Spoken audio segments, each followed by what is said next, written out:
Hi, I am another infamous CBE student trying to get their 2 cents in on the issue, but I'm attempting to take a different approach because, quite honestly, everything we're saying right now is being ignored, is being blatantly disregarded because we're children. Just because we are not 18, we're not above age, we apparently can't have valid opinions. We can't state valid facts. That's just not possible.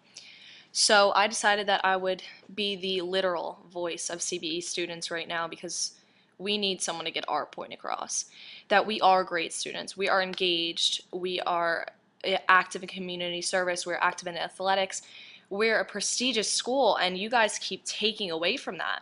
Miss Monroe's blog was written by a person who needed to vent, who needed to take their frustrations out. One person.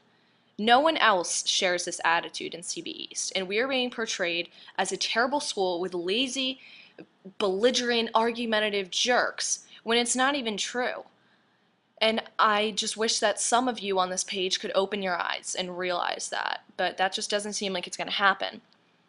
But the point of this is for me to get my point across because I'm being censored everywhere I go. And it's not for language, it's not for profanity reasons. It's because I have logical points, and apparently they don't want to hear that.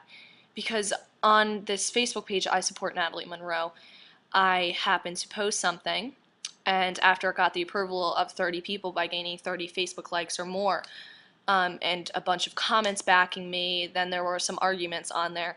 However, the point is that this got deleted. Why? Because it was logical, because people agreed with it, because people were backing me. The whole platform of as to why Natalie was right in writing this blog is freedom of speech. And you take away my freedom of speech and you expect us to believe or to agree with you on the matter? How can you advocate free speech and then take away someone else's? It's just ignorant. It's hypocrisy. It's unbearable, quite honestly.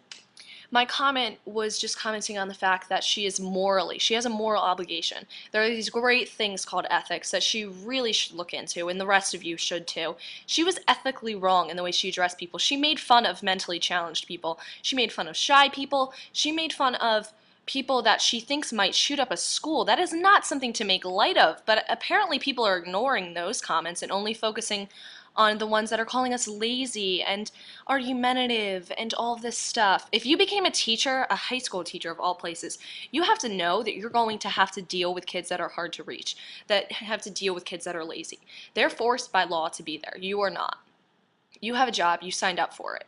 We, as students, are forced to be there. There are going to be kids that are harder to reach. Now, granted, there are a bunch of kids like myself. I enjoy going to school, and I know a lot of my friends enjoy going to school as well. And we do well. I study, I get good grades, I participate, but of course there was no light shed on those kids, on me and my fellow students, the majority of CBEs, the vast majority of CBEs that is doing exactly what they need to do to better their lives. But of course there was no light shed on those people. And so again, on this comment that I posted on the wall, I touched on the fact that karma, she can't be this terrible of a person, say these terrible of things and nothing have happened to her. And then the first comment I get is someone from Texas. What? Well, then again, we are dealing with a national issue, even international. But a person from Texas calling me a jerkwad, a little shit. I'm just the little shit that Miss Monroe was blogging about, and that it's terrible that she has to deal with jerkwads like this every day, or like me every day. Excuse me, I was not rude in what I posted. And number two, you don't know me. I'm respectful to my teachers. I do well in class. I study. I get good grades. I'm a decent person, I believe. And of course, you're just making blatant assumptions, blatant generalizations, blatant stereotypes. Why don't you look at CB East as a whole? Why don't you look at the 1,700 kids that the 99% of those 1,700 kids that come in and try their hardest every single day, participate to the best of their ability, respect their teachers to the best of their ability. You don't touch on those. So let's shed some light on those people. I just want to say that I'm proud of CB East. I'm proud of the district, I'm proud of the school, and most importantly, I am proud of my fellow students. I'm so glad that this happened just so that we can be brought together on this issue. We all